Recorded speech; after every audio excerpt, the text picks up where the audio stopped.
Welcome to the Liberating Joy and Learning podcast. I'm Verena Beckstrand, and today we're wrapping up this season of discussing primary lenses. These are the basic principles found in part 1 of the Learning Liberated workbook, which helps us find joy in daily learning and growing. So those primary lenses are, first, wondering shamelessly; second, claiming our learning; third, owning our failures and successes; fourth, stretching upward, inward, and outward; fifth, tuning into learning seasons; sixth, working with resistance; and seventh, training with a mentor. So here's a few questions to consider now. What do you know about learning and growing that you didn't know before? One of the as we were preparing for this podcast, a thought that I had is these principles are very important, not just for when you're trying to learn a topic or learn a subject. They're really applicable to your everyday life in every instance you're in. I mean, we should be learning and growing through everything that we're doing, and I think these principles are very important about whatever situation you're going through, not just when you're studying in school or studying a topic or whatever. This is something we should be trying to do every day. Right. They just apply to so many different things. Right. I mean, you talk about owning our failures and successes, accepting responsibility for or accepting consequences for our actions, whatever we're doing. Mm-hmm. You know, I think these are not just learning-related principles. They're good life principles as well. Right. It helps you deal with those times when life shows you your failures. Right. And it helps you put your successes into perspective. Correct. And then when you have them couched in with, wondering shamelessly and claiming your learning, when it's couched in all of that, then you don't feel this, I'm a bad person because I failed at this, right? Because it's in context. Exactly. So, and, I started this way back over 10 years ago with a desire to bring more order to this kind of learning, right? Learning that is outside of what you're going to get structure for in a schoolroom, right? Or learning that takes a really long time. So if I want to become a fine artist, there's a process, right? And it's a very, very long process. And this helps us bring order to that so that you have a sense of what to do, what to focus on in those, the day-to-day when it's going to take 20 years to get to where you want to be. So, and those times, and we already touched on this, right? When your failures are just overwhelming. Or when life throws something at you that is overwhelming. We've had a few situations lately that really I had to take a step back from life across the board and say, okay, how am I going to get through this? I had to turn to learning that I have sought in the past, times when I faced those challenges, and learning that I had sought in the past. And it was a lifesaver, to turn to that and say, okay, this is how I get through these really hard times. And that was the turning point for me. So when life throws these really hard things at you, then you already have a game plan. I knew where to go. And it's not like I changed much, but knowing those truths that were personal to me, So also, we've got learning that's not in a schoolroom, but also learning that's very personal to us and who we are and our strengths and failures, all of those things. So the other question is, how do you feel about learning now? Well, as far as how I feel about it, I don't feel any different. I think I recognize it a little bit better in my life.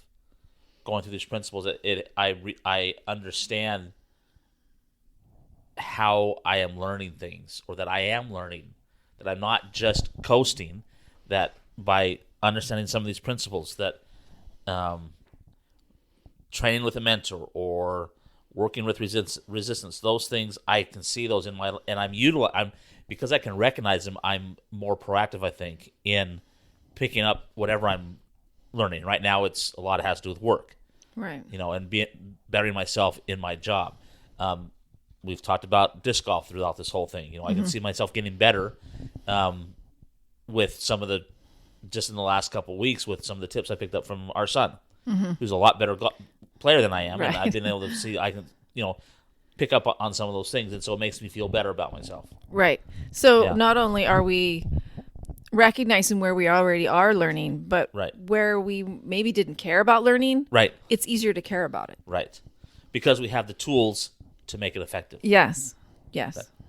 Well, going forward, we hope that you will continue to use the primary lenses as you consider your growing desires. These two authors, Laura and Shorts, show the problem with most efforts at change is that conscious effort can't be sustained over the long haul.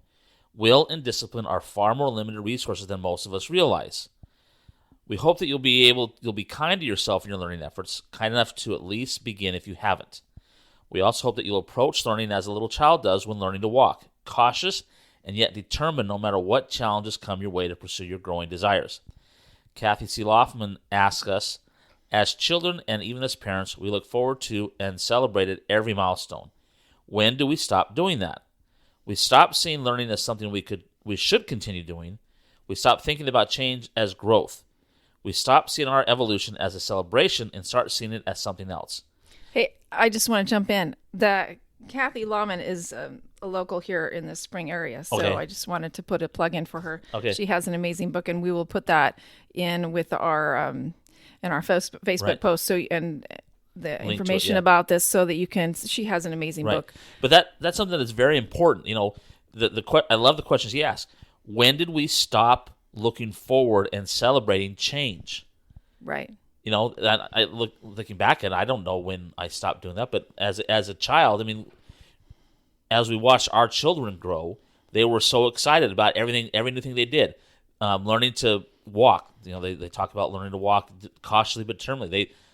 Once our kids saw the advantage of walking, they wanted to walk. They wanted to move. They wanted to get moving. Or ride a bike. Or just those key, right. or learn to swim. It's so, Right. the excitement is just so incredible. Right. And I like that question. When did we stop Right. embracing that change? All right. So, question. How can you improve your learning now? So, I've been doing this for a long time. Right. And in the next part that we're not going to cover it in the podcast, but you can take all of these primary lenses and intentionally create what I'm calling a growing vista. Right. And so my focus now is regularly, weekly, going back through my growing vistas, improving them, or just reviewing them. Right. And so for me, that's where I'm at. And of course, I'm always learning how to share this with other people. Right. And as I do, then I learn about that. Right. So what about Okay. you? How are you improving your learning now? Well, I think for me, it's recognizing that for a long time I've been kind of a passive learner where I haven't really focused on learning new things. I've just been kind of, if something comes to me that I'm interested, then I might try to pick it up or whatever. But I think I'm a little bit more, because of these principles that we've been studying, that we've been dealing with, I'm a little bit more, I recognize those opportunities for growth in those things that are important to me to learn. Yeah, it's really important when Right. you're out of that formal, that season of life where you're taking a lot of classes, right? Right. In college or high school, or Right. or early on in your career where you're learning a ton. Right. Once you move out of that, it's hard. It's easy to just be very lax Right. about learning. It's very easy to just cruise and Right. not really progress. Right. Next question. What primary lens can you use now to make your learning more joyful? Okay, with some of life's craziness lately, tuning into learning seasons is really important, right? Okay. When nothing else feels good, like I don't want to do anything else, Right. it's a matter of finding the right season. What season am I in, and how can I Right. maximize that season so that I find something that I can do, that I can feel Right. good about doing. Right. Okay. Anything for you? Any primary lens stand out to you? Not right at the moment. Okay, cool. All right. Part of my journey in writing Learning Liberated, the workbook, has been gathering the best ideas about learning and growth in literature and self-help books that I could find. We'll close this discussion of primary lenses with a few of those to encourage you along your way. If you're struggling to get started, remember that Kevin Ashton says, "A thing begun is less right than wrong, more flaw than finesse, all problem and no solution. Nothing begins good, but everything good begins. Everything can be revised, erased, or rearranged later. The courage of creation is making bad beginnings. So just do. So, yeah, find a way to start. Right. Right? And then make the next step that's necessary after that, right? Right. If you're afraid to start for fear of failure, try pondering another quote by Kevin Ashton. He says, "The only thing a writer suffering from writer's block cannot do is write something they think is good. The cure is self-evident. Write something you think is bad. Writer's block is the mistake of believing in constant peak performance. Peaks cannot be constant. They are by definition exceptional." I like that one too. Again, just start.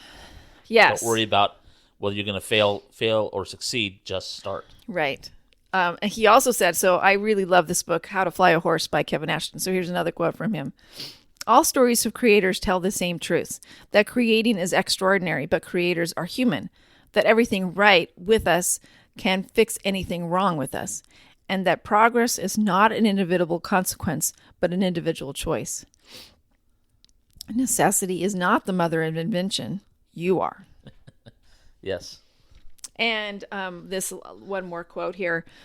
Ralph Waldo Emerson said, "Every man is an impossibility until he is born.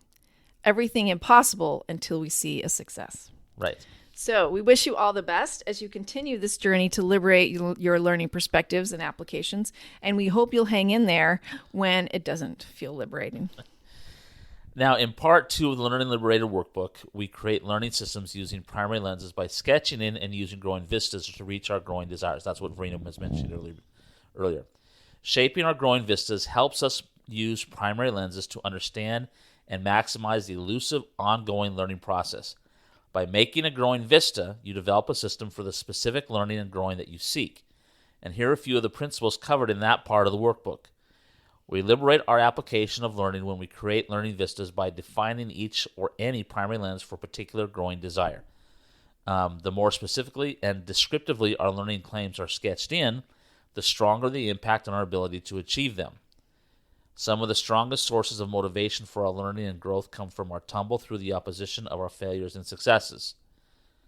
The liberating application of learning vistas helps us gain a new perspective on relationships with other people in order to stretch our learning. Learning seasons help us apply all the work we've done on our learning vistas to what and how we learn. And finally, when we choose to face the resistance and challenges in our lives, not only do we conquer a bit of chaos, but we'll also gain new insights. So, just a plug for these growing vistas, it's like the quote they say about goals. It's just a wish until you write it down. And so that's what these growing vistas we talk about in the second part of the workbook, is how to create that system so you can keep track of your progress. Right.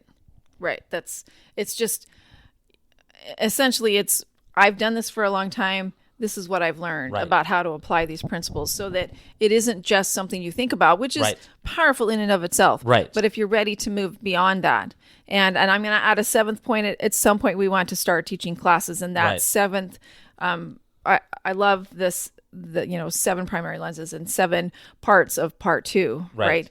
And that part would be taking a class and learning from others and working together with them. Right. But so that's what's in the second half of the Learning Liberated workbook. So you need to get a copy and you can learn about it. Yes. And we're working on, this is the end of season 2 of this podcast, and we're working on a PDF of some of the basic principles and maybe a few quotes. I haven't decided. Right. Of a PDF that we can share so that you have access on your, readily available to some of these principles so that you can refer back to them and use them as much as you in your life as you can. So, however, in the next season of Liberating Joy and Learning podcast, we're going to go a different direction. We'll discuss how learning liberated principles fit with other well-known theories of learning and growth. Like the one that comes to mind is Carol Dweck's mindset. We've got fixed mindset and growth mindset. And how does that fit in with learning liberated principles? And we've mentioned those, and they're very important. I firmly believe that, a growth mindset is the direction we want to go. But we'll take a look at her book and discuss. I'm not sure what we'll start with, but as an example, that's the direction we'll go for then the next season of our podcast. Okay. All right. So thanks for joining us for this season, and we look forward to new adventures in the next one. And as always, if you have questions or comments, message us at learningliberated@gmail.com, or on our Learning Liberated Facebook group with any questions or comments. And if this episode spoke to you, share it with someone else that might enjoy it as well. And we'll see you on the next season. All right. Bye. Bye.